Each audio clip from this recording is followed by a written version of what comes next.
live in YouTube.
Going live in 5, 4, 3, 2.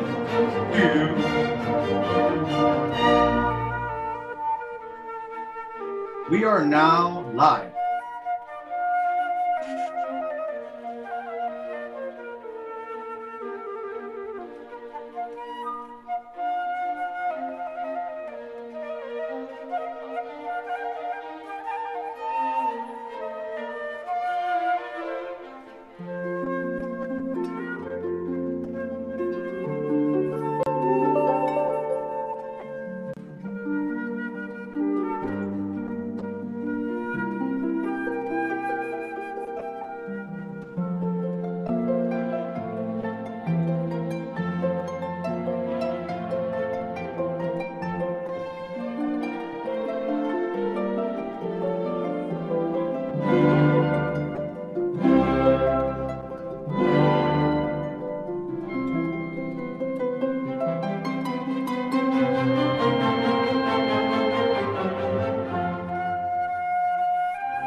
Wanted to thank everybody for joining us for our Miami Pediatric Neurosurgery Zoomposium this evening, focusing on global neurosurgery and global surgery. We're thrilled tonight to have our colleague, Dr. John Ragged, moderating tonight's session, and he's promised to share some of his insights on Haiti during the Q&A afterwards as well. He's picked out a fantastic panel of speakers for us tonight that he's going to go ahead and introduce, and I'll just give a quick reminder to everyone, please write in your questions during the talks, and we'll try to include all of your questions during the question and answer discussion portion after the 3 talks. Thank you, Drs. McRae and Niazi, for allowing us to do this. It's really it's my pleasure and privilege to be part of the symposium today. You know, I've been pestering them for probably 6 months or so to do global surgery as a topic. I think it's gratifying to see neurosurgery and pediatric neurosurgery in particular leading the interest among neurosurgeons in the field of global surgery. And for those that have been involved for a while, like Dr. Green and myself, it really is a pleasure to see so many people interested in trying to help beyond our borders. So we have 3 great speakers today, and the goal of which is to talk about the spectrum of global outreach and specifically global surgery. And we'll get to the pediatric part in the end in the Q&A. So we have 3 great speakers, Dr. Barth Green, who's the chair emeritus at the University of Miami and the executive dean for global health, Dr. Key Park, who is a neurosurgeon and runs the advocacy and policy for the Center for Global Surgery at Harvard, and Jim Johnson, who's a pediatric neurosurgeon at UAB and was a principal in the development of InterSurgeon. So we're going to start with Barth and the broadest talk, and then Key, and then Jim, and there'll be plenty of time for questions. As Heather points out, please write them down. We'll give you, and we'll try to get to all the questions. So I'll stop talking and let Dr. Green take over. Barth, thank you so much for doing this. It's my pleasure. Can you hear me? Yes, Dr. Green, we can see you and we can see the presentation and hear you well. All right. I think the most important word on this first slide is opportunity. And that's what global health, global surgery, disaster response, all the things we're going to talk about. It's really important for all of us as healthcare providers to take advantage of these opportunities. And this is my own little path over the last 50 years of where I've worked in various countries of the world in global health and global surgery. And these are my teammates, many of whom are on the phone today, because you're not really effective if you're not part of a community. And it really does take a community, a city, a group to be successful. Project MetaShare was an example that I'm going to use tonight of a way that we started a program in the most underserved country in the Western Hemisphere, and we're able to create sustainable healthcare and a good quality of healthcare at a very low cost, and been able to not only maintain it, but to see it flourish over the last 30 years. And so today, I'm going to give you just a very brief where we were and where we are about Haiti and share some of our experiences in both the positive and negative sense. Many people know the history of Haiti. It started out as an amazing cultural land of opportunity and ended up after the revolution and independence as a real issue with regards to governance and the way the country was handled by the international countries. And there's no sense pointing fingers because today we are where we are, but it is the poorest country in the Western Hemisphere. Over 11 million people, 98% living in poverty and below poverty. And healthcare is really not a priority. It's less than 2% of the national budget. And you can imagine in a country like Haiti that not only faces the normal diseases and injuries, traumas, cancers, but also has a myriad of pandemics and disasters, earthquakes, tornadoes, hurricanes, that this is a challenging place, but a most rewarding place to work. Project MetaShare was started because I fell in love with Haiti on a mission trip in 1990, and I fell in love with the people and their spirituality. And today this program has grown that we're treating over 200,000 people a year between our rural programs and community health and maternal health and orphans and vulnerable children and school feeding in the rural plateau and running a trauma center, critical care center in downtown Port-au-Prince. And the primary goal from the beginning was to establish infrastructure that could be sustainable. But it's very difficult to look with an honest face and say that we've got a program that's sustainable without philanthropy. And I'm not sure of any program in any developing nation that's sustainable based on revenues of that program without strong government or philanthropic support. We had a real wake-up call in 2010 when within seconds, 300,000 people died. And when I say people died, I'm talking about the leadership of the government, the United Nations, the medical schools, the nursing schools, the police forces. Everybody was, because it was during working hours when this occurred. And this is an example of the palace. Luckily, we were able to arrive the next morning with a team from Jackson and UM, and were able to establish a base at the airport where we were met by the president and handed him satellite phones and opened up his communications to the world. But we also were doing amputations on kitchen tables without any anesthetic, and went through a very, for myself, even though I've spent my career in global health and community service, it was quite a shocking experience starting from day one.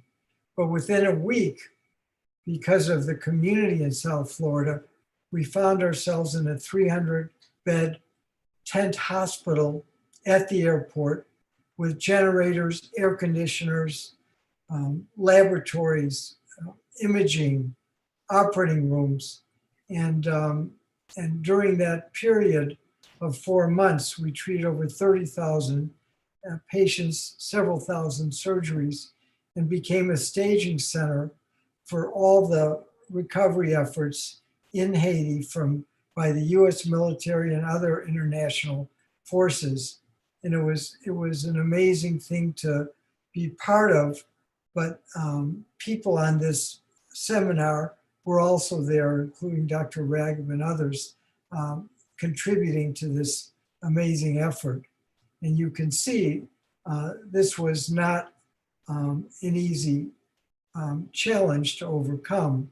But the most important thing is that the world stood up and said, we're going to do something about it. We're not going to accept these deaths without doing something different about it. We're going to try and change things.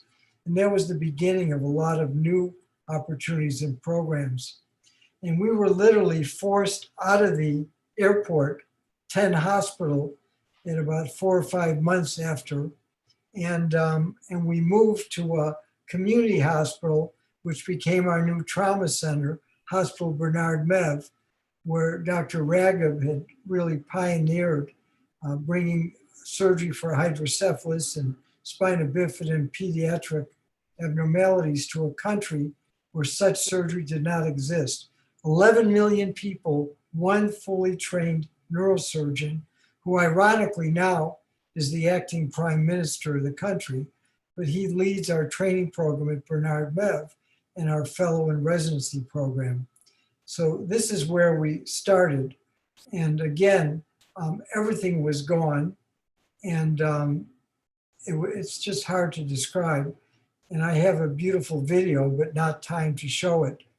But today, Bernard Mev has been transformed into what I would consider a Western equivalent hospital with operating rooms, and the only hospital in Haiti with ICUs for newborns, for children, and for adults, and with the ventilators and critical care doctors and nurses and ancillary staff that are now almost all Haitians. That would be unheard of when this occurred in 2010. there were no ICUs like this in Haiti, and there were no critical care physicians.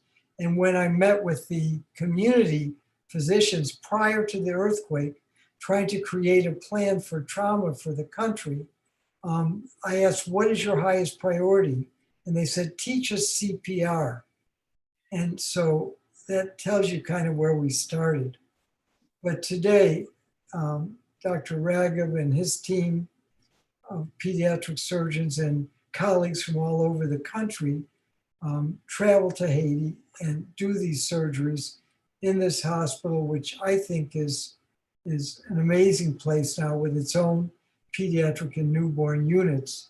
And it's the most important thing is it's staffed by Haitian doctors and nurses and allied health professionals that just didn't exist before the earthquake. And this is a problem. I'm going to talk about some of the things that we faced and the recent chaos and social unrest that has to do with a lack of government and a lack of any peace and order and any justice system. And again, Bernard Mev, being a trauma center, has been overwhelmed. And in Haiti, there's many reasons that people take to the streets and that you see this type of demonstration. But because of living the last 30 years in this environment, we've learned some very hard lessons. And I want to share with you some of the amazing positives that have come out of this. There are 5 medical schools in Haiti, and these are courses that were taught by our residents down in Haiti. And you can see the hundreds of medical students who attended these courses and who participated in the education and training and capacity building, which is a major goal. And one of the things we learned is that it's a privilege to be a nonprofit, an NGO, and it's very important not to overstep. And that's the problem. We often describe Haiti as an island of entitlement floating in a sea of NGOs, because most of the faith-based NGOs, not all of them, have their own agenda. And if you want to eat or go to school or get clothing, you have to become a Baptist or a Lutheran or a Mormon or whatever it is. And, you know, Medishare is not in any way have any agenda like that. But you have to realize that the country by USAID was divided up by religion, by these different NGOs, and that's a problem. It's important that if nonprofits want to have the privilege of working in a developing nation, that they realize this is a privilege. They have to be culturally sensitive, and they have to work under the mandate of the plan of the Ministry of Health and not try and create their own plan. We did a lot of bad things, for example, by bringing in 5,000 doctors and nurses and doing thousands of operations and giving away hundreds of tons of medicine supplies. We bankrupted the healthcare system in Port-au-Prince. All the doctors and nurses and pharmacies went out of business because everything was free if you went to the airport. That's a lesson we learned. You have to be sensitive, and we didn't incorporate the local community and train them, and from the very beginning, which we finally did, but it took us a while to get it, which is something that's part of the education of global health. Don't make promises you can't keep is another one. And a lot of times people are offered jobs or opportunities or facilities, and if you can't finish something, you shouldn't start it. It's very important. And there's no sense bringing in volunteers. And we all talk about how wonderful Doctors Without Borders are, but it's important to train local physicians and nurses, not to just go in a crisis and then leave when the crisis is over, but to create sustainability and build capacity and leave behind people who are capable of taking care of their own people. And that's very important, sustainability, capacity building. And again, the mistakes that we've made and the mistakes that the government made are things you have to really understand. And there can be zero tolerance for what is unethical or illegal in this country. But in other nations, borrowing some gasoline from a tank is acceptable, you know, if you work at an NGO. Another thing is donated equipment. People sent us tons of vehicles and supplies and scanners, and they all broke. Never accept used vehicles or equipment in a developing nation. Start with new equipment, even if it costs more. It's not gonna end up being part of the junk pile or part of the contamination of the earth. These are all important things. So what did we decide to do? We decided to create that trauma center we thought about before the earthquake occurred, and we designed it with help from Washington University in St. Louis and other groups. We came up with a design for a critical care and trauma center. We located it on purpose in the poorest area of the poorest country, what's called City Soleil, on a large property, and we started building it. And we now completed the construction of the shell, but because of gang violence the last 6 or 8 months, we haven't been able to staff it or equip it fully. But the idea was a national system with every department, there's 10 departments in Haiti, having level 2s and having a level 1 or a national center in Port-au-Prince, which would be a public-private partnership. It would be sustainable based on revenues from the 2%, the private sector, who would support this rather than flying to Miami or to Boston to get a PET scan or a CTA, which are not available. There's no such thing as a radiation therapy machine in Haiti. There's no such thing as interventional radiology or an angiogram, not one angiogram machine for 11 million people. So this is the design of the center. We've already built the shell, and we're just waiting for the civil unrest to calm down. And right as part of this center and complex is a major educational center where we can build capacity locally and nationally in all areas, not just critical care, trauma, interventional radiology, and trauma surgery, pediatric surgery, but also in allied health professionals. And actually 50% of the 160 beds in this center are pediatric, because the pediatric patients are a major population challenge in Haiti for healthcare. So this is what it's all about. Being a global health surgeon in a developing nation is a lot more than doing surgery. It's about dealing with catastrophes, pandemics, earthquakes, hurricanes, but also dealing with the government, dealing with all the other issues that allow you to get distracted from your goal. So this is where we are today with Corona. Project MediShare, even though it's not a health MSPP facility, we're now giving vaccines along with the Ministry of Health, both in the Central Plateau and in Port-au-Prince. But people don't want vaccines in Haiti because of the anti-vaccine rhetoric on TV. So we've created a program where we're giving away mosquito netting to everybody who gets a vaccine as an incentive. And so that's what we're doing now. And we're very excited about it. Again, every program that we've created has made a difference. It saved a life. It saved many lives, and we're just starting. But today, there is no problem with maternal death and neonatal death in the plateau with our 2 maternal health centers. We've eliminated it as a healthcare, as the #1 mortality center in the hemisphere. So this can be done at a very low cost. And that's why we're here today, to talk about the opportunities for each one of you to make a difference by serving your neighbors, not only in the United States, but globally. So making a difference is the best way for you to be happy. And again, somebody who's never made a mistake has never tried. Thank you very much. Thanks, Dr. Green, for that inspiring talk. It's hard to imagine summarizing all of that in 20 minutes, but really phenomenally inspiring. And I think there's a bunch of key words in there that we're going to talk about at the end in the question and answer. I particularly like the comment about ask what people need and then be sure to listen. It's such a simple message. So thank you so much, Parth. We're now going to hear from Key Park, who's part of the Global Surgery Center at Harvard and an authority on global surgery overall. He's really helped crystallize the world's view of the gap in global surgery and has been instrumental in developing strategies to address it. So we're really looking forward to hearing Key. So I'll stop and look forward to your talk, Key. Thank you so much for doing it.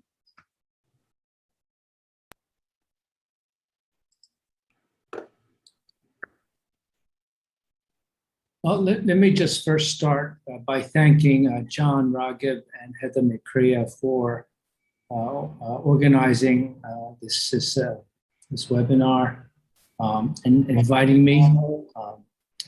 And then let me just say it's an honor for me to be part of this.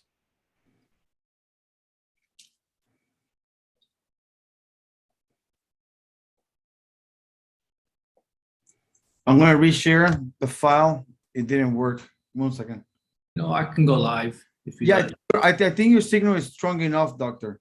I'm going to edit that part out. Start by thanking John Raghib and Heather McCrea for organizing this webinar.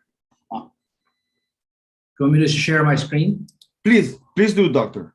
Okay, I'll do it. Hopefully my internet connection will be good enough. I've heard Dr. Bart Green's talk before, and it just, every time I hear the story, I get tingles. I mean, it's just so inspiring. Can you see the slide okay? Yes, we can see it perfectly, doctor. You're ready to go. Okay, great. Yeah, thanks again to John and Heather for inviting me. It's a privilege to be part of this panel, and of course, Dr. Green's talk is always inspiring. I'm looking forward to James Johnson's talk. Now, if I understand correctly, John and Heather wanted me to talk about where we are in overall global surgery, and then maybe to make the link between global surgery and global neurosurgery for this panel. So, I mean, the University of Miami has been doing amazing work even before 2015, for three decades. But in 2015, something happened. There was a report from the Lancet Commission on Global Surgery that highlighted and quantified the magnitude of the unmet surgical needs in the developing world. At the same time, the Disease Control Priorities, it's a World Bank publication, also published its 3rd edition with the first volume entirely on essential surgical care. So there's just a few numbers to get us started. 5 billion out of 7 billion people in the world do not have access to timely and affordable and safe surgical care. That's more than half the world. And about 143 million operations are unmet, not done when they need them. So these are mostly in low and middle income countries. And then if the governments fail to build up surgical care to treat these patients, there's a loss of GDP over the next 15 years of $12.3 trillion. So these are massive scale numbers. So based on these two reports, and there was a political event. Annually, there's a World Health Assembly that's held in Geneva, hosted by WHO. And there was a resolution put forth by the Zambian mission calling for strengthening of emergency and essential surgical care as a component of universal health coverage. And this is really where I think the global surgery movement really took off after 2015. And the reason for that is that we've shifted from this kind of a mission model, training, specific skills, more equipment, to a broad system level changes is what we were calling for, a health system change, surgical system change. So there's 6 components of a health system the WHO calls the building blocks.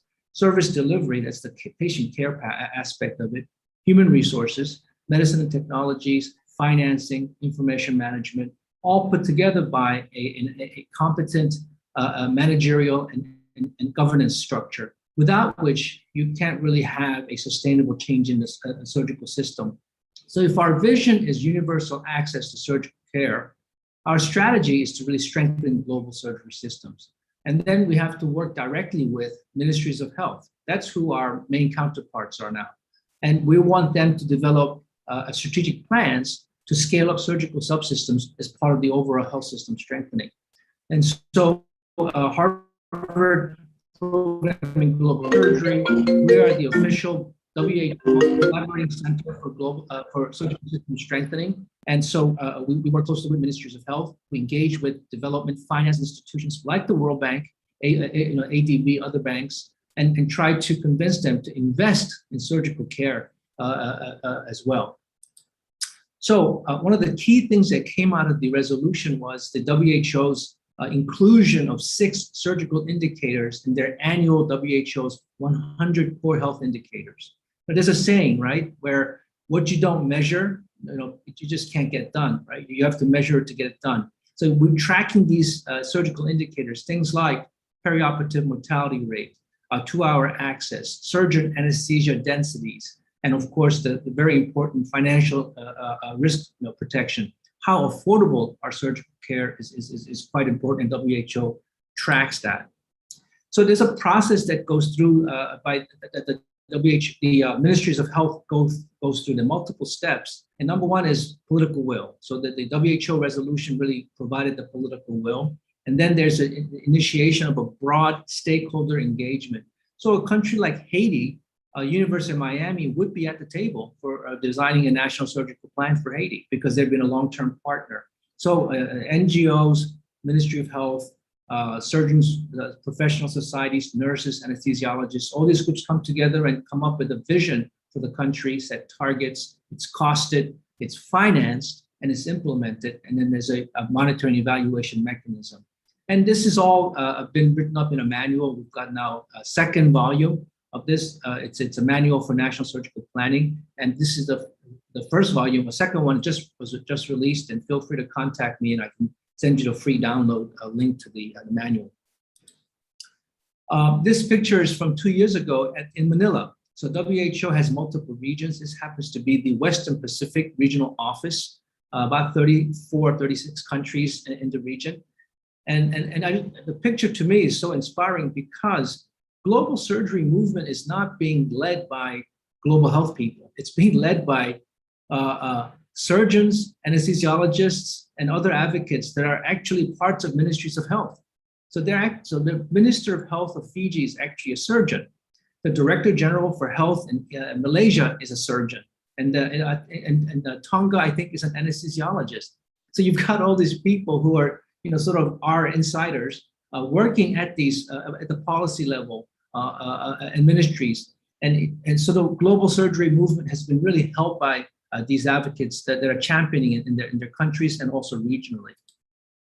So here's a snapshot of all the countries that are involved in surgical system strengthening, national surgical planning process. So as you can see, a number of countries in South America is an initiative within the Caribbean community. I think 12 or 13 English-speaking countries in the Caribbean. I think Haiti may be even part of it. It's being driven by one of our fellows, Myron Roll, and its idea is to cooperate and strengthen surgical systems, beginning with basic neurosurgical care. If you look at Africa, a number of countries actually finished the process and now of planning, and now they're implementing it. There's Ethiopia, Nigeria, Zambia, Tanzania. But if you look at the southern tip of Africa, it's all blue. And that's because there are 16 countries in the Southern Africa Development Community.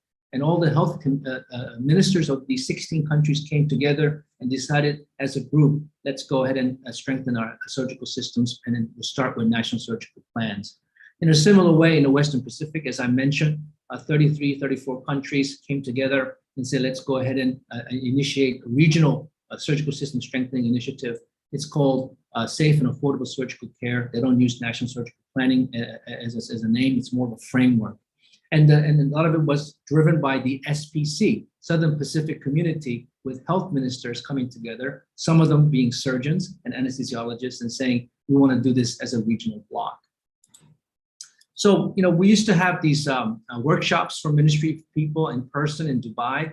That's come to a halt because of the pandemic, but we continue to do webinars and training virtually. And we've had most recently a couple of webinars with the regional offices in Western Pacific and Southeast Asia with Poonam Singh and Takeshi Kasai.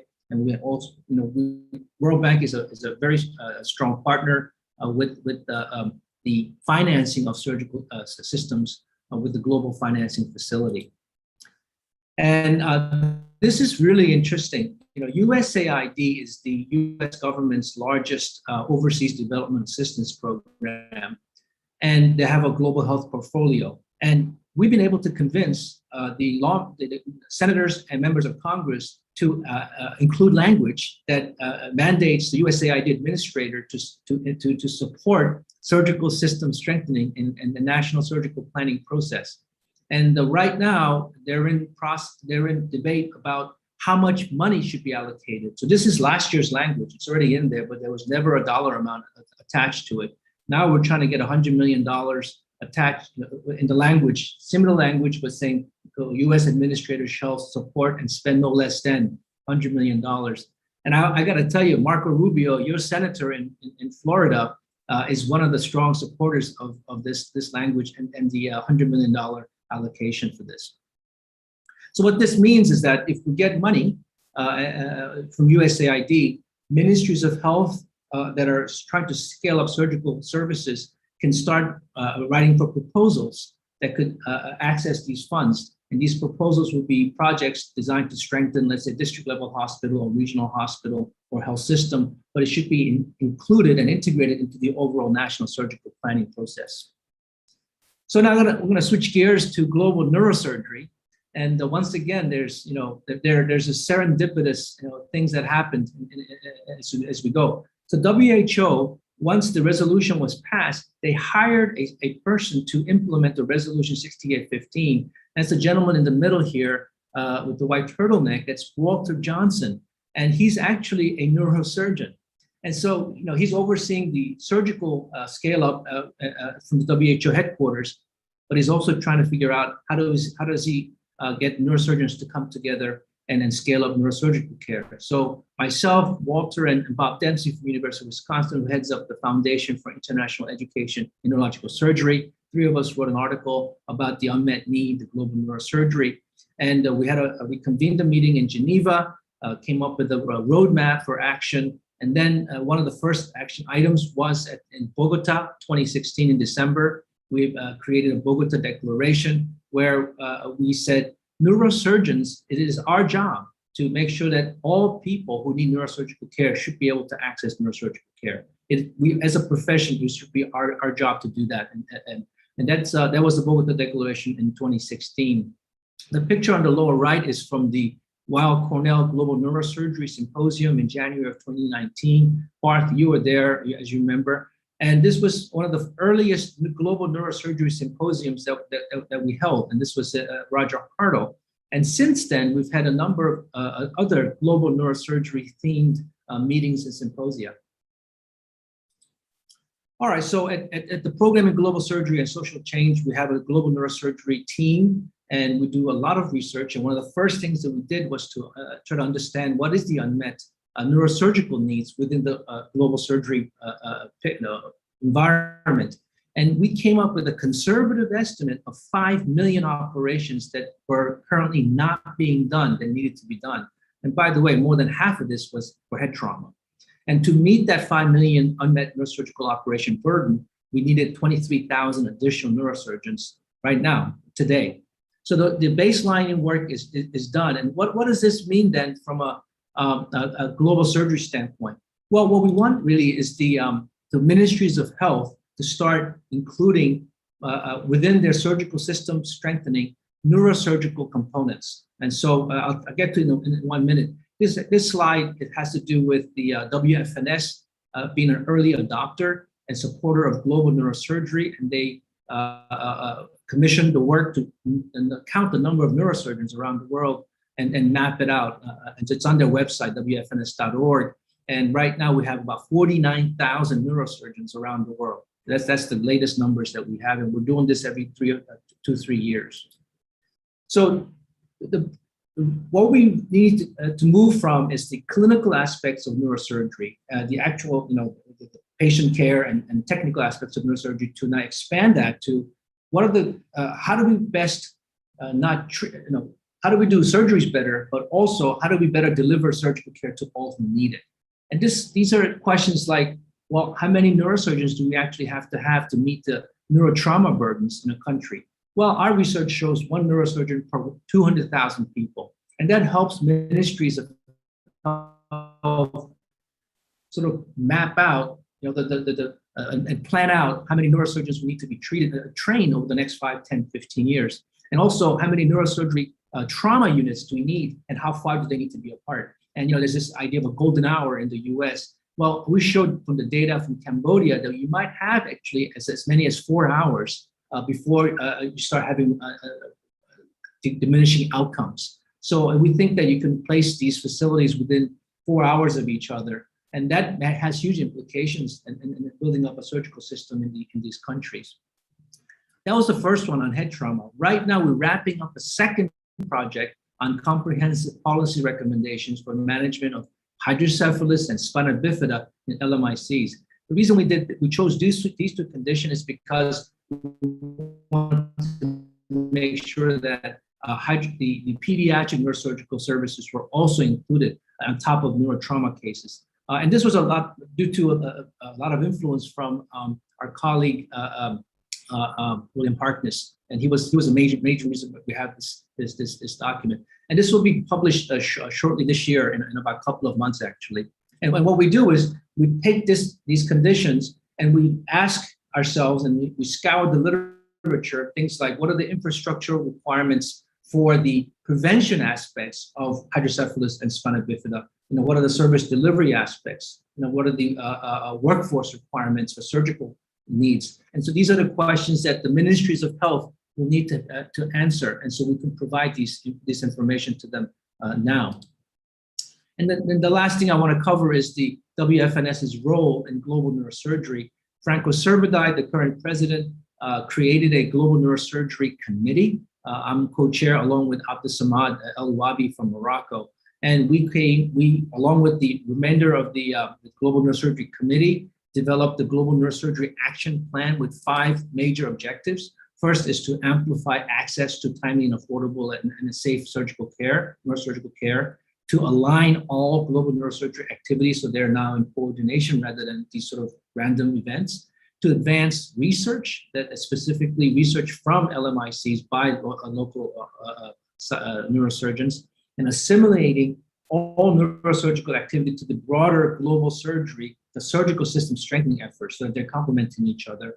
And then lastly, to advocate for inclusion of surgical and neurosurgical benefit package into the overall universal health coverage package. And each one of these major objectives have a time-bound and measurable targets, and there are about 23 of them. You can go to our website, globalneurosurgery.org, and we are on track to hit almost all of these targets by March of next year, when we'll have the World Congress of Neurosurgery in Bogota.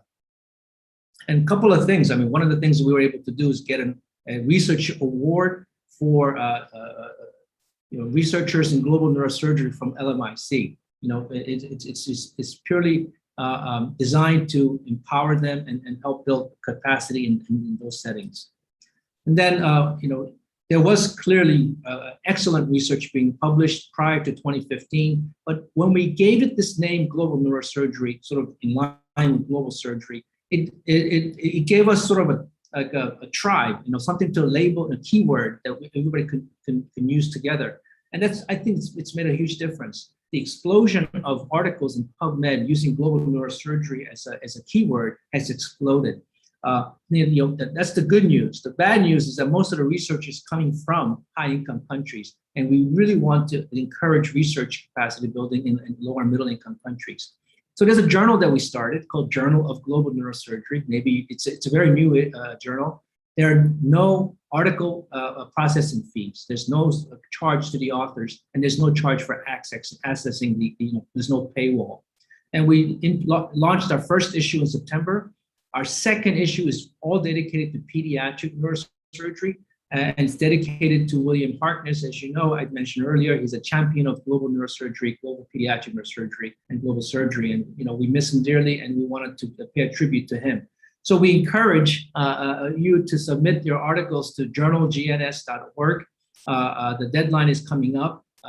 These are questions not only with these are pediatric neurosurgical research papers is what we want, but specifically we want to have you should have an angle of how do we improve pediatric neurosurgical care in the developing world. So we look forward to receiving your manuscripts, and thank you very much for this opportunity to share with you. Thank you, Keith, for that wonderful talk. Again, lots of great points, and look forward to the discussion.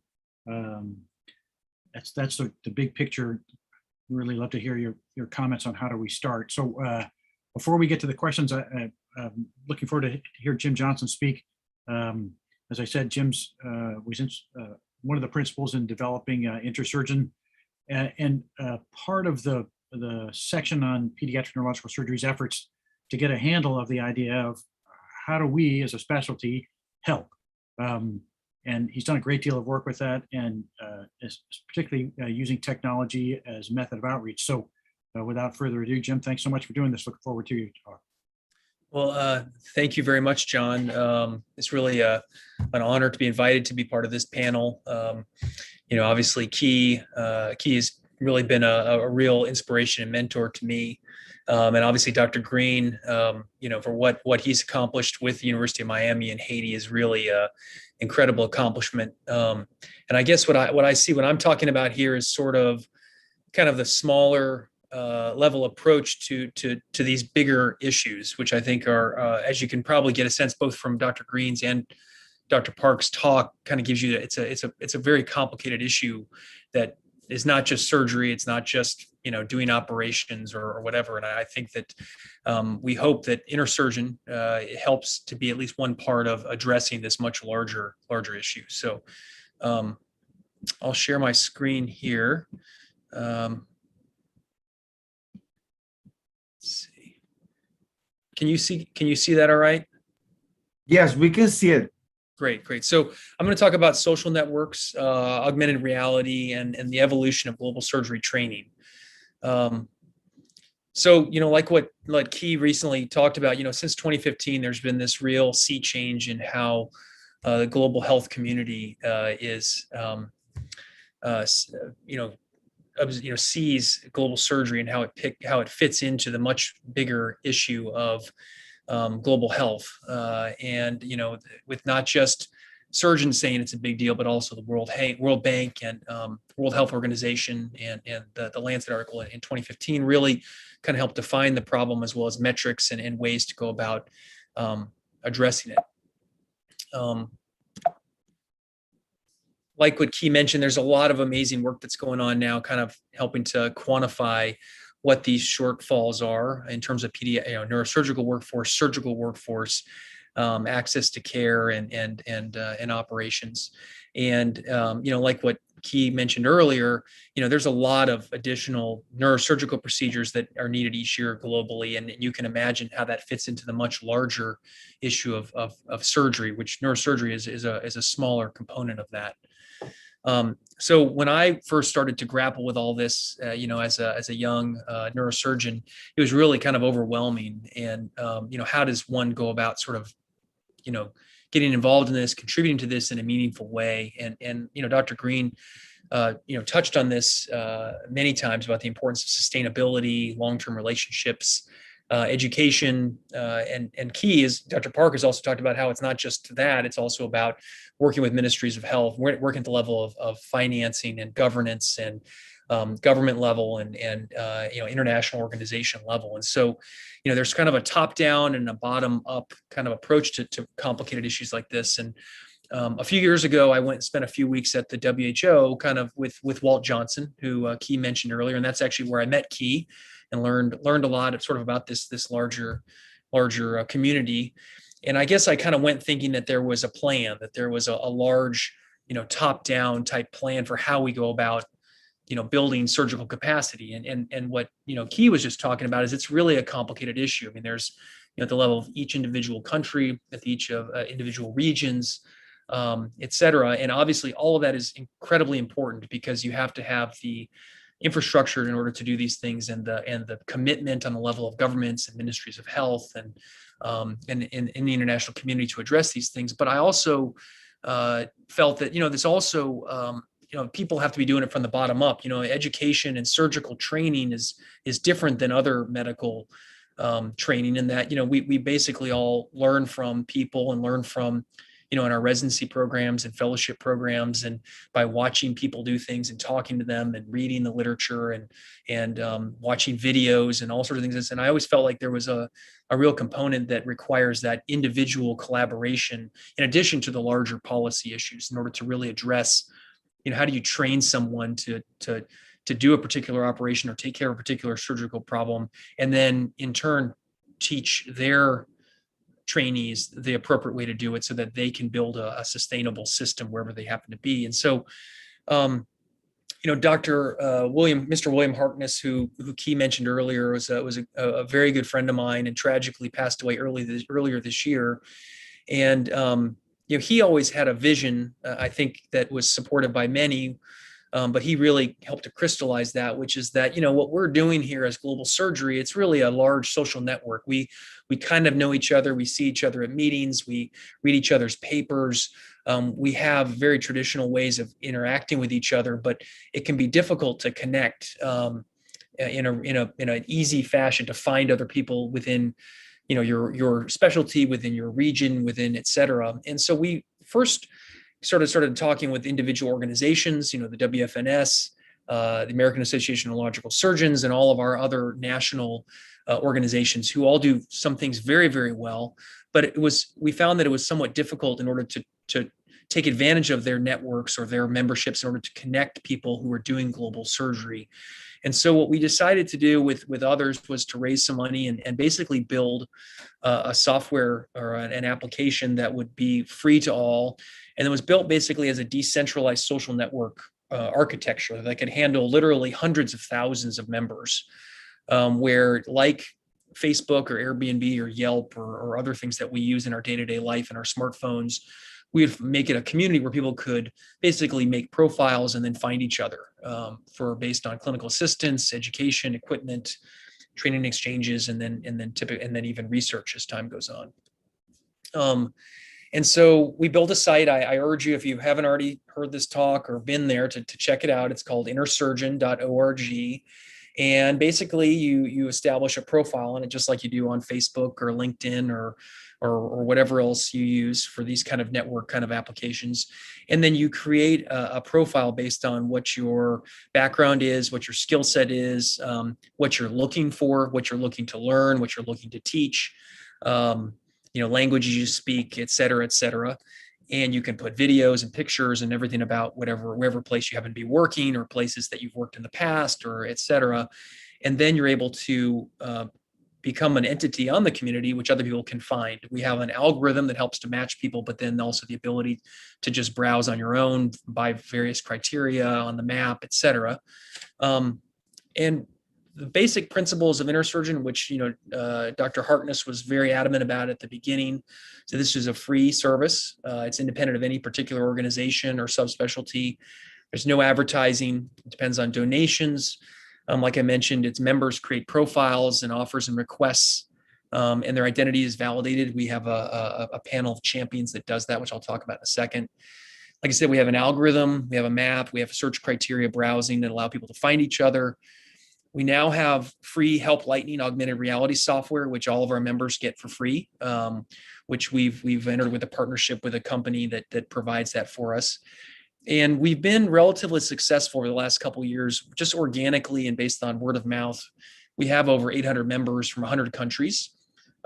Many of those, over half of those, are neurosurgeons, but the largest and fastest growing component of our population now is non-neurosurgeons, other surgical subspecialties, anesthesia, and more recently OB.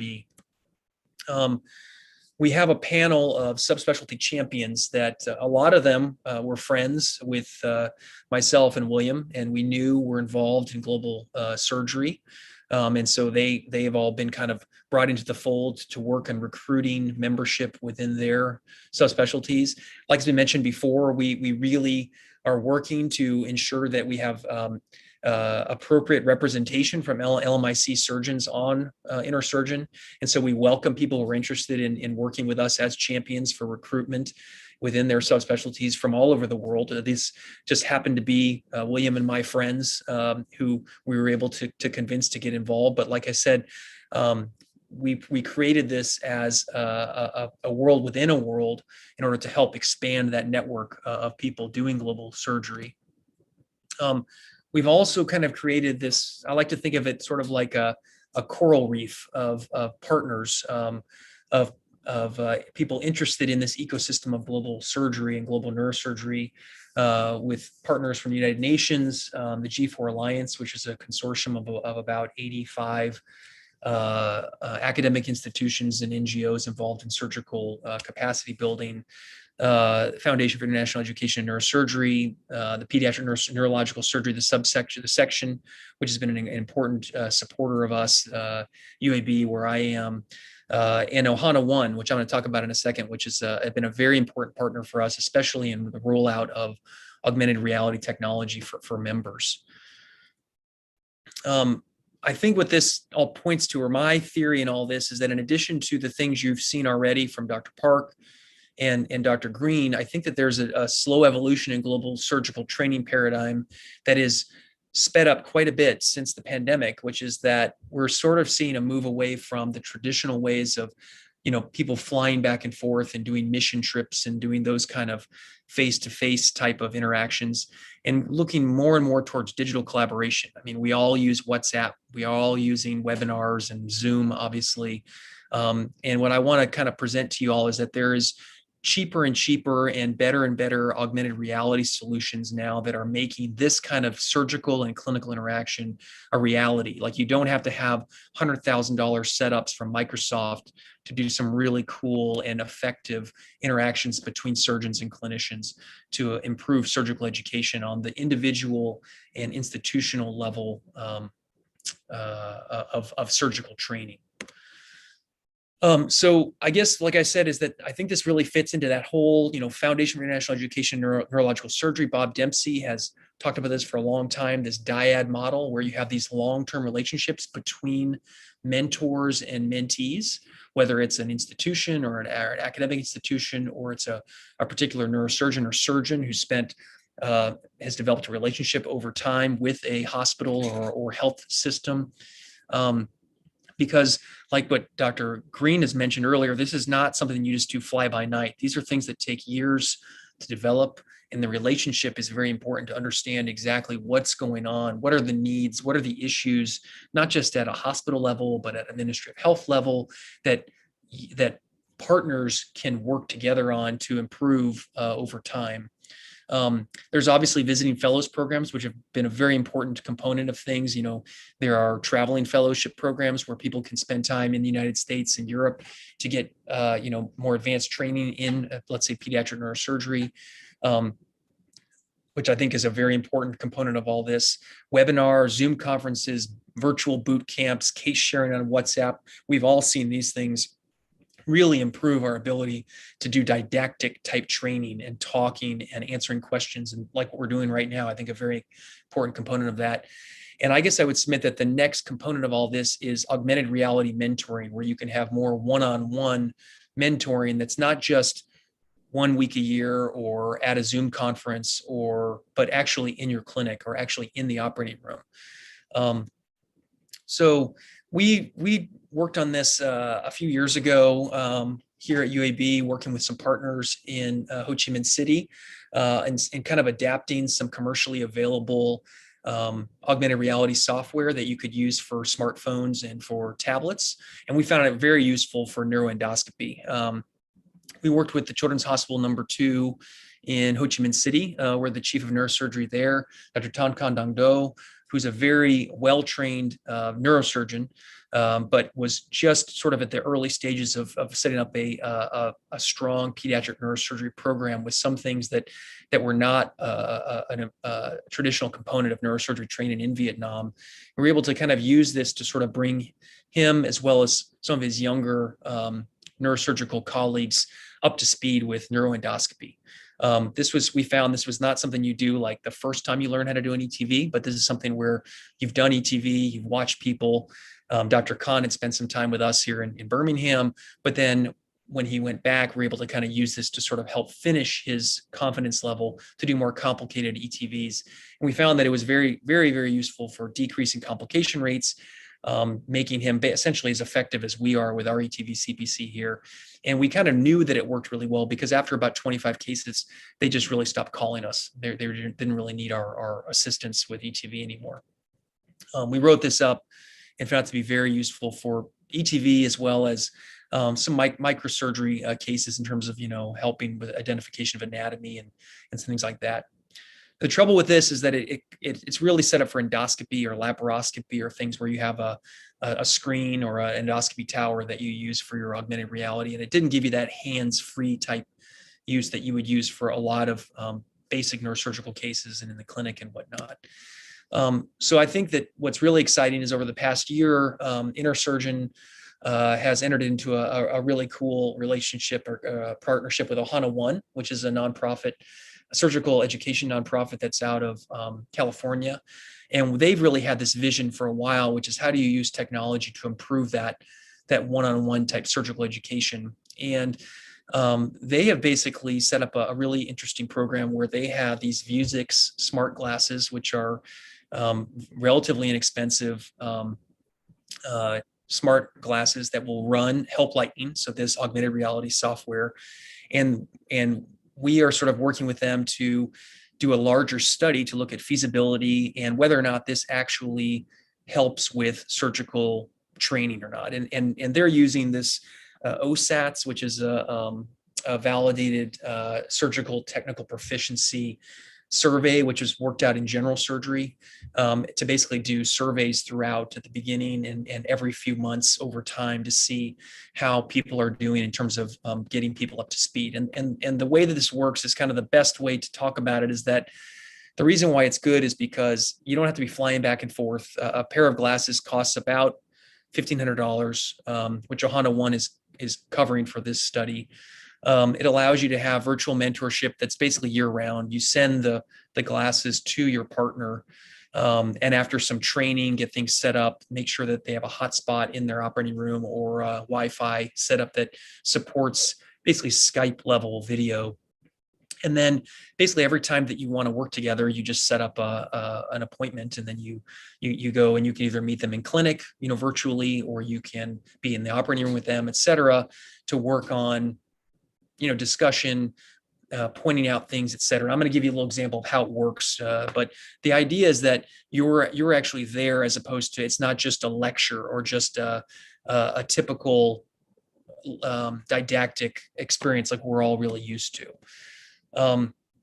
So just to give you an example of how this works, we're using these glasses with our same colleagues, Dr. Khan in Ho Chi Minh City, because he wanted to set up a more complicated craniofacial program at his hospital.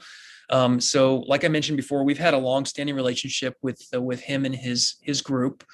We've made regular visits to the hospital in Ho Chi Minh City and helped him establish his programs in tumor, spina bifida, hydrocephalus, vascular, and basic craniofacial surgery. We also have a global fellow program at Children's of Alabama where we host short-term observational fellowships for his trainees in neurosurgery, but also other services at his hospital, including neurology, epilepsy, neuropathology, nursing, and EEG. In addition, we'd kind of do our normal Zoom conferences and case sharing and other things like I know a lot of other places do. The way this works is we send him these glasses. You can see he's wearing them here. And basically he gives me a call, and I'm on Skype, and we say, yep, let's start it up. And then he basically calls me, and then it rings to my on Help Lightning onto my on my tablet, and I basically can see what he's looking at. So basically, he usually calls me after he's done the exposure for a craniofacial case. What's cool about this software is you can have more than one person calling in. So I do this with my craniofacial colleague, John Grant, who's a plastic surgeon here at Children's of Alabama. That's him up in the upper corner. And I'll just run this video for a little bit just to kind of see what we're seeing, and I'll kind of talk you through it as we're going. So the sound is messed up, so I'm gonna just mute it for now. But basically, we're talking back and forth. It's very social at the beginning. How's your family? What's going on? Catch up on the case. He'll look at what he's doing, show the exposure, and then we can actually freeze the image on our iPads, and then we can draw on it. So we found that's kind of the easiest way to do this. And we'll draw, like in this case, here's what we're trying to accomplish. Here's where some of the cuts are going to be. He's asking us questions as we're illustrating. We're explaining, so here's where this is an older patient with a craniofacial multi-suture synostosis, and we're helping him kind of do an expansion procedure.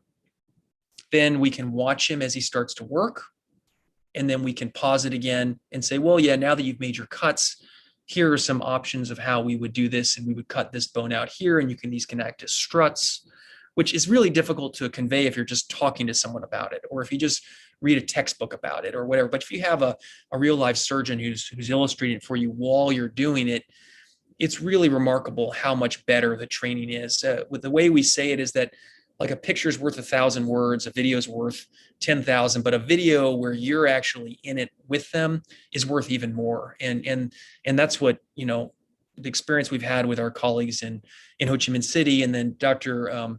Brandon Rock, who's one of my partners, he's doing a similar study with the National Cancer Hospital in Hanoi.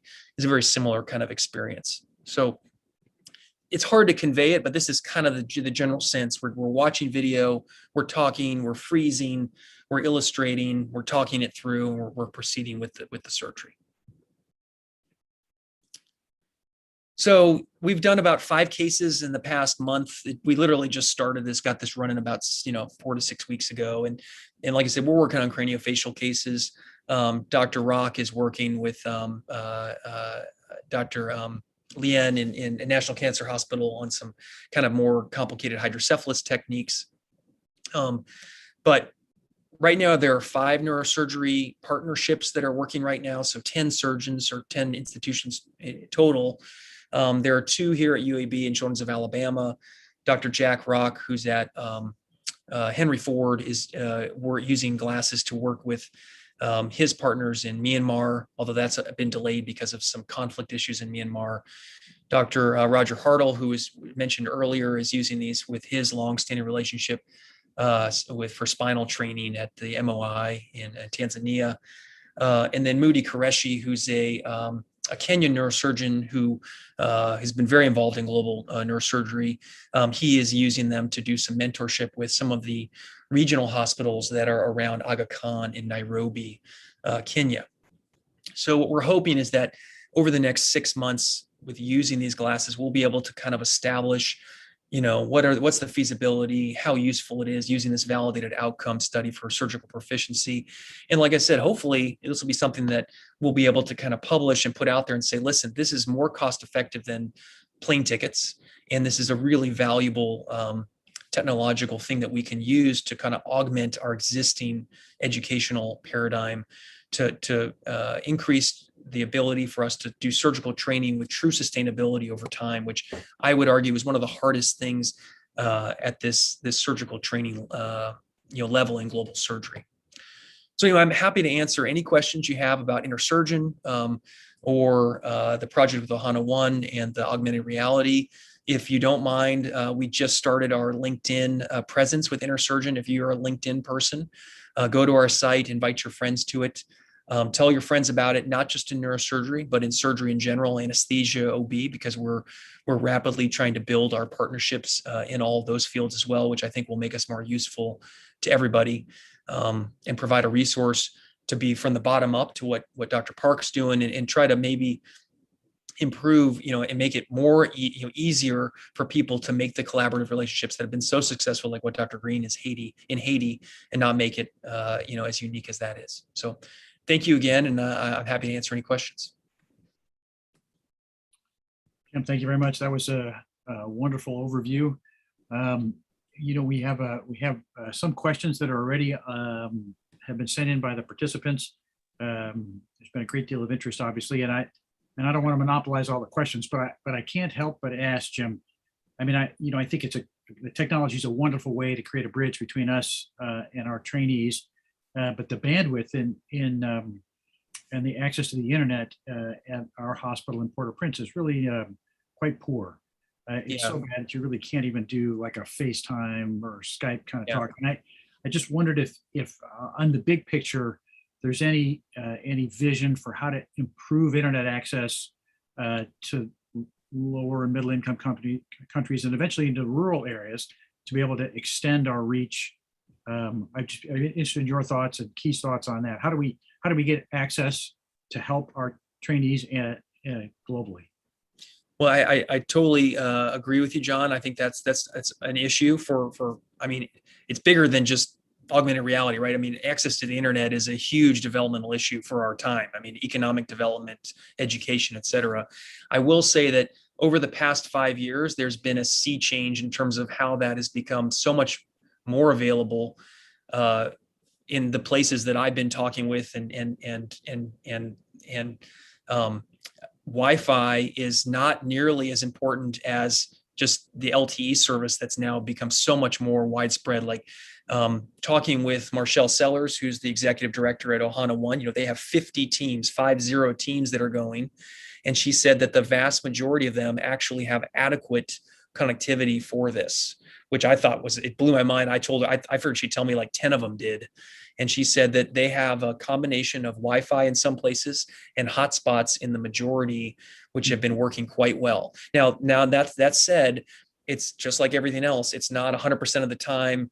There's different things you have to do to sort of, play around with, like that freeze frame feature that we use is very important because sometimes the bandwidth can go a little weird. But if you hit the freeze frame, you can do a bunch of work on it, and then it goes back to live again, and it actually audio is good again, and you can do it. So I agree with you. That's an issue. But I think what's exciting is that because of the new software that's out there in terms of buffering and with the relatively low bandwidth that's required, this stuff is going to become more and more reality over the next 5 to 10 years. Fantastic. Well, I'm gonna write to you and see if we can't try again for our work in Haiti, since travel's been tough. I'm going to encourage more people to write in with questions. We have a couple so far, so I'll ask one of them, and then I'll turn it back to Dr. Raghav to ask another question to the panelists as well. So our first question came from, hopefully I'm pronouncing this right, Dr. Damien Lastra, who reports that he's a Cuban neurosurgeon currently working in Gambia in Africa. And there are many neurosurgical diseases, but there are no neurosurgeons in the entire country. In the whole country, they have only 3. 2 of them are Cubans, and he says they do their best, but it's very difficult due to the lack of equipment for neurosurgery. He's wondering if there's anyone focused as an organization in the United States to contact about equipment agreements and trying to get more equipment to developing countries that are restricted by this issue. I don't know if any of you have thoughts. So, I'm happy to give a little bit of advice from being in the same situation where equipment is a challenge. There are some organizations that take donations of used equipment. Dr. Green has cautioned us already about the value of used equipment that's being discarded. But this is supposed to be serviceable used equipment, which they then process and offer for donation. The name of the organization evades me. There is one for both pharmaceutical and disposable medical supplies, as well as durable medical supplies. And I don't know whether there's an email contact, but if the neurosurgeon from Gambia sends me his contact, I will be sure to find the name of the organization and email him back. Maybe Key or Jim or Barth have any other suggestions? Yeah, so there's also an equipment donation program through the World Federation of Neurosurgical Societies, the foundation. So they have a drill, a power drill. They have a number of instrument sets from basic craniotomies and then spine sets. They even have endoscopy sets that they provide. So that might be a good place to start. It has to be a public hospital, generally speaking. So, I'm happy to, I'll put my email on the chat. That way, Dr. Lastra, you can reach out to me. I can connect you to the right people.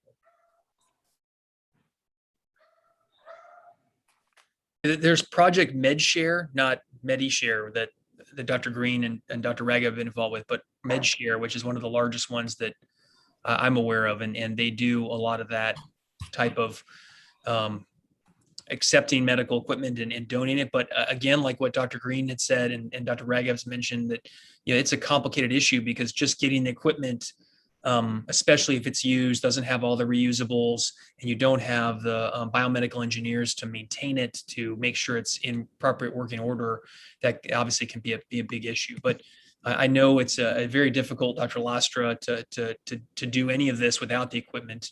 And that's obviously at the bigger level of appropriate financing, what Dr. Park is working on, and commitment at the level at the Gambia and Ministry of Health. Do you know anyone in the Ministry of Health, or have you been involved at all with policy in Gambia? Something to talk about. Key, can you talk a little bit about that, about how someone like him, like Dr. Lastra, can get involved at that level, and how you recommend doing that? Yeah, so typically you need a champion surgeon. So it sounds like we have one. It should be a local person, but it sounds like there aren't any to begin with. And then you need to develop a coalition of like-minded people. And then hopefully you could engage with officials within the Ministry of Health and saying, hey, so the resolution 6815 for the surgery resolution it passed unanimously. So if Gambia is a member state of WHO, they signed on to it. So you can use that as a leverage to, open the door saying, you signed onto it, what are you doing about it? So that's probably a good place to start. So, along those lines, I was hoping Dr. Green would comment. I can remember over the years, many people telling me to not deal with the local government because you'll never succeed. And, we just heard from both Key and Jim how finding a local partner and champions are so important. And I think Dr. Green's experience with this is valuable for those listening. Perhaps, Barth, you could tell us about your experiences working within and without the government and the importance of partnership as you see it. Yeah, I think there's no doubt that partnerships are important, and there are organizations which are global, like Food for the Poor and others that go all around the world, Direct Relief International, and deal with pandemics and other issues.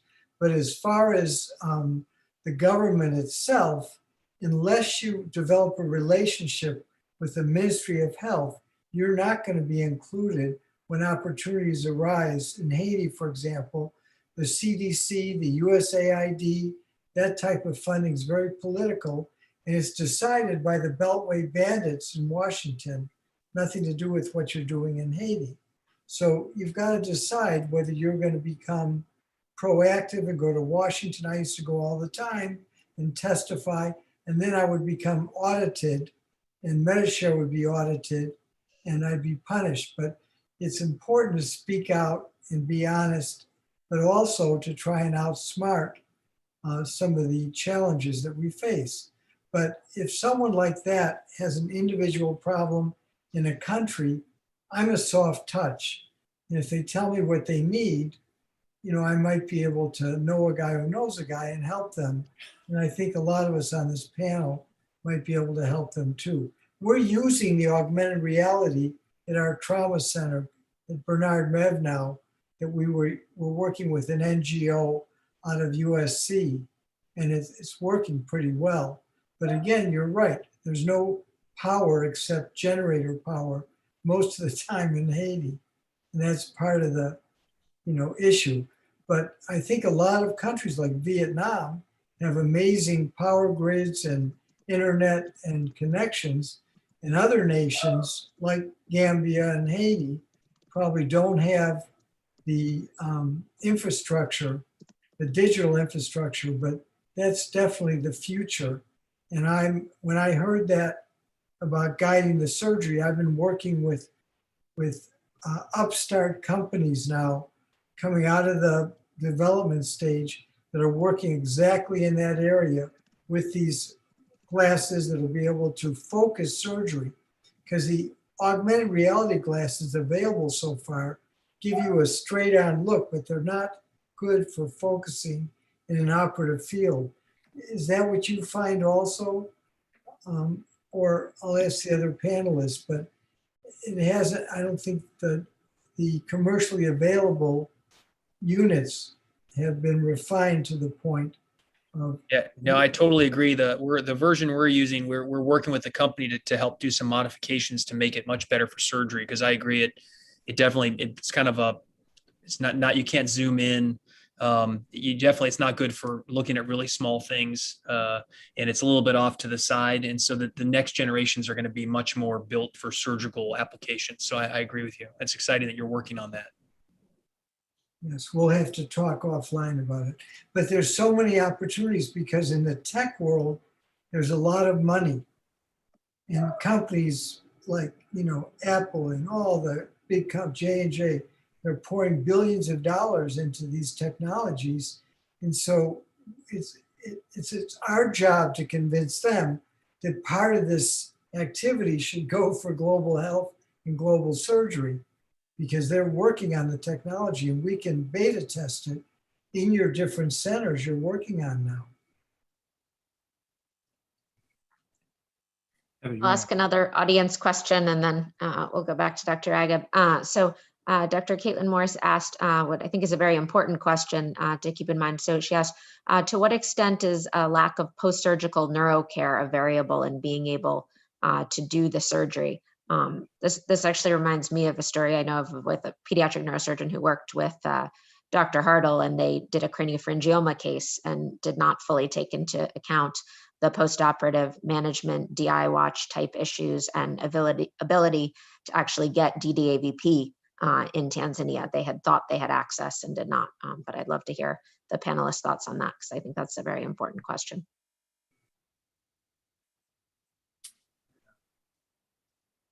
I'm sure I'll let the others chime in. I think Bar's had a great deal of experience with this. I've heard his story about handing out antihypertensives and anti-cholesterol drugs many times. Maybe the rest of the audience would appreciate hearing it, Barth. All right, the classic medical missionary, which makes my hair stand up, would fly into Haiti with a hat, a t-shirt, cameras, and a month's worth of blood pressure medicine or antibiotics. And they'd go into an area and everybody's blood pressure would go from 180 to 120 for 30 days. And then we'd have to go up there because there'd be a massive outcome of strokes, just reactive. And that's the problem with medical missionaries. If you're going to go into a program, if you're going to commit to a country or to an area with pediatric neurosurgery like Dr. Ragab, you've got to set up follow-up. You've got to take that responsibility. Make sure when you get on your plane and fly away that somebody's taking care of those infants and their families, because the families need a place to stay, they need to eat, they need to be next to their children, and it's holistic. You can't just, have the glory of doing the surgery. I remember all the missionaries coming back saying, I did 15 craniotomies or I did 20 shunts. And I said, well, what happened? What was your outcome? And they can't tell you because they never went back, but they have a lot of pictures. So that's what John's talking about. It's very important not to start something you don't finish, and make sure that these people are treated with the type of integrity that you would want for your own family and your own children and grandchildren. That's important. Yeah, I totally agree, with Dr. Green. And I would submit that the surgery part of things is actually the smallest component of this big question. What we try to think, or, that people who've, influenced me and taught me, is that, we're not really surgeons. We're not just doing surgery. We're basically just taking care of things that happen to be surgical diseases, but it's a much bigger issue. So any sort of, educational endeavor or training endeavor you do, you got to make sure that there's a nursing component, that there's a pediatrician component, that there's, all sorts of things that go into that, because, otherwise you're just sort of, you're a cowboy basically just out there. And I think that that's and a lot of surgeons, it's hard for us to think about that, right? Because we go to work every day and we have this incredible system that's just there to help us succeed. And if you're going to be doing this kind of work, you really have to look at it at a much, much larger institutional level. And I think that's a very important component. And there's a player globally called a community health worker who lives in these different rural communities and really can be your contact from the post-op patient to the surgical center. And they live with these people, they work with them every day. And so that's what's worked so well in Haiti, in the Bahamas, and other areas where I've done this type of work in disaster response. Important component. I agree. It's a really super important question, and I think he's spoken to this issue in the past, and perhaps he could add a comment here. I mean, as we think about surgery, to be able to accomplish safe surgery requires more than just an operating room and a surgeon, and I think that's why the global effort to develop surgical care, it has to take all of us into consideration. I know that's a really super important part of what Key's been working on. And maybe you could just add to that, Key, because I know that's a big part of improving global surgical care. Sure. So, we all trained in an era where technical experts were the gods, right? In neurosurgery. I mean, whoever can take out the tumor that's in the most difficult place, and the video of the patient afterwards, it's like, all right, he's the best surgeon. And I think that's fine. And we should try to strive for technical excellence and mastery of technique. But that's not enough. And so we're paying the price when we focus on the technical aspect of surgical care, because we go and train on the operation itself and don't really deal with the complications that could arise. And in Ethiopia, I had a spectacular failure where we just taught the technique, and it was just that is not surgery. I mean, that is not surgical profession. That's just the hand movements that go with it. So yeah, I think it's important to invest the time and the effort to build up the whole system. And this is why I think the global surgery movement is such an important thing, because we approach it with nursing care, infrastructure, information management, the safety aspects, affordability aspects. So there's all these dimensions that we have to address, not just the surgical technical aspects. It's just so important. And for us in neurosurgery, if you're going to take out a craniopharyngioma in a child in a lower middle income country, you need to know that you can provide postoperative care in an ICU environment, endocrinology. Same thing is true if you're going to manage spina bifida. If you can't manage the child's bladder and their lower extremity deformities, you haven't really taken care of the child. So I think the concept of how we look at advancing global surgery is more than just the operation. It is the entire process of managing the surgical patient, the whole soup to nuts. So I really think this has been a spectacular session. I really want to thank Barth Green, T. Park, and Jim Johnson for their time and their really wonderful talks. I could keep asking questions, but Heather is waving at me in the background, and Toba's told me to stop. So again, thank you so much for doing it. It was really wonderful and inspiring, and look forward to seeing you guys in person someday soon. Thank you so much to everyone. This has been an absolutely great discussion. And I look forward to seeing you guys in October for our next session. Thank you, Heather. We'll send out a video link as well. We'll post that online. All of these sessions are available afterwards on YouTube. So if people want to watch them, or colleagues haven't had a chance to join in today, they can watch it there. Thanks again, everybody. Stay safe. Thank you.